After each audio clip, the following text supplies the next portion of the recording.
My name is Jackson, and I'm a 33-year-old supply chain director from the suburbs of Philadelphia. I'm going to tell you the story of how I broke free from the family that broke me. I stood on the edge of a cliff, my heart pounding as the $15,000 I poured into my family's dream vanished like smoke in a storm. They thought they could cut me out, but I turned their lies into ashes. The scent of pine cleaner clung to my parents' dining room, but it couldn't hide the venom in my father's voice. "You're not joining us for Christmas, Jackson," he said, his words slicing through the air like a winter wind. I stood frozen, my phone buzzing with the confirmation for a lake. Tahoe Chalet, a $15,000 haven of polished wood and frosted glass cradled by snow-heavy pines.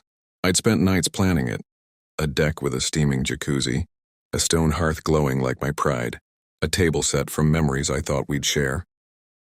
To my family, though, I was a ghost with a checkbook, always there but never noticed. My dad, Victor, a 56-year-old who strutted in suits his small tax firm couldn't support, had an ego bigger than his bank account. My mom, Ellen, 52, drifted through life, her gentle smiles papering over truths too sharp to face. And my sister, Mia, 29, was a wildfire in designer heels. Her photography degree a passport to clubs and filters. Her TikTok a monument to a life I bankrolled without credit. I had been their anchor for years. New tires for Mia's Jeep when she forgot to budget. A cash infusion for my dad's firm when invoices went unpaid. A spa weekend for my mom to de-stress. I gave because I thought family meant sacrifice, but sacrifice turned to obligation, and obligation turned to exploitation. I was their shadow, propping them up while they looked right through me. This Christmas was my shot to change the narrative. A promotion had pushed my salary into six figures, a hard-won trophy after years of grinding. I didn't want to just fix their messes. I wanted to craft a moment we'd all cherish.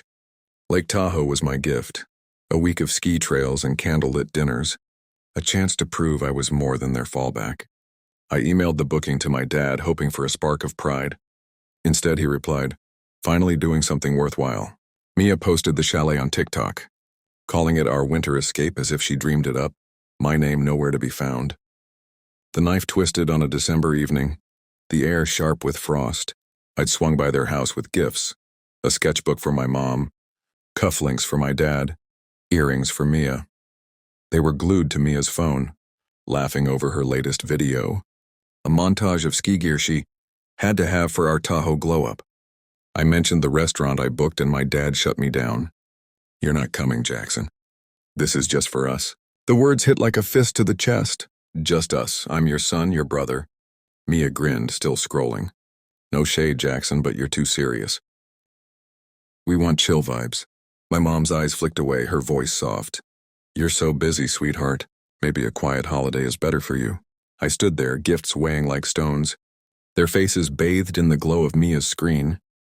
They were stealing my vision, my sacrifice, and calling it theirs. "So I dropped $15,000 on a trip I'm banned from?" I asked, my voice tight, holding back a storm. Mia shrugged. "You're loaded, Jackson. We'll give you a shout-out online." That night, my apartment was silent, the city's pulse faint through my window. Their betrayal wasn't just exclusion. It was the assumption that I'd swallow it and keep funding their charade. I opened my laptop, my pulse racing as I pulled up the rental site. My finger lingered over cancel reservation. I clicked. $15,000 back in my account. Their fantasy collapsed in a heartbeat. Morning brought chaos. My dad's voicemails piled up from puzzled to enraged. "Jackson, undo this now." Mia's texts were a digital meltdown. "You're tanking my brand. My followers are calling me a fraud." My mom appeared at my door, eyes glistening, clutching a tray of brownies. "It was a mix-up, Jackson. Mia is struggling. We need that chalet." Mia, who ditched her gallery job because it cramped her aesthetic, was struggling. I, who'd carried them all, was disposable. Then the real gut punch landed. My bank called. Someone had tried to charge $15,000 to my card for a new Tahoe booking. My dad's name was on it. My own father had tried to rob me to prop up their lie. Rage turned to resolve, cold and unyielding. This wasn't drama anymore. It was a reckoning. I let them think they'd won, watching their delusion unfold. Mia kept posting about Tahoe dream vibes. My dad swindled $7,000 from relatives for trip add-ons.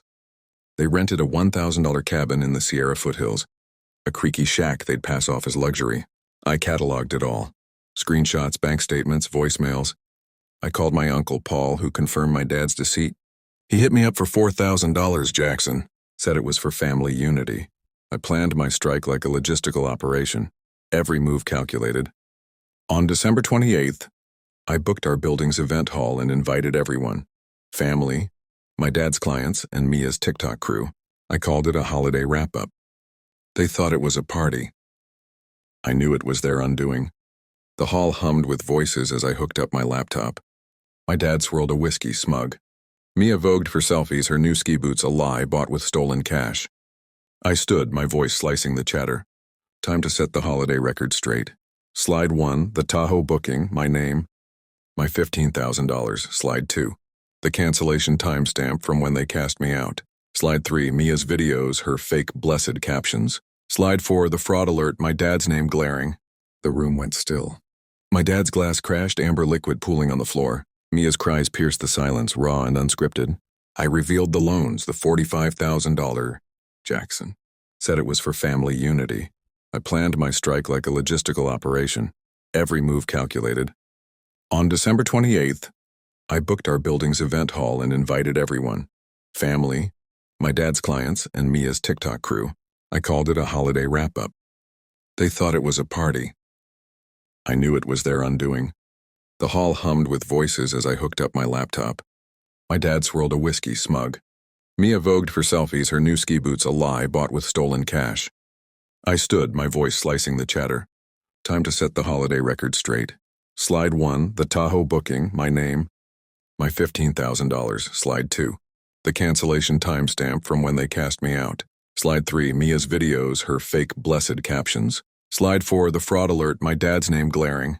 The room went still. My dad's glass crashed, amber liquid pooling on the floor. Mia's cries pierced the silence, raw and unscripted. I revealed the loans, the $45,000 I'd given over the years. Never repaid. Uncle Paul's voice rang out. You owe me $4,000, Victor. My dad's clients muttered, their faith in him crumbling. Mia's followers stared, her digital empire in ruins. 9 months later, their lives are a wreckage. My dad's firm folded, his Audi gone. Mia busses tables, her TikTok a graveyard. My mom pleads for me to save them, but I'm done. I built my world alone, and I'll thrive without their chains. Family isn't blood. It's those who value you, not bleed you dry.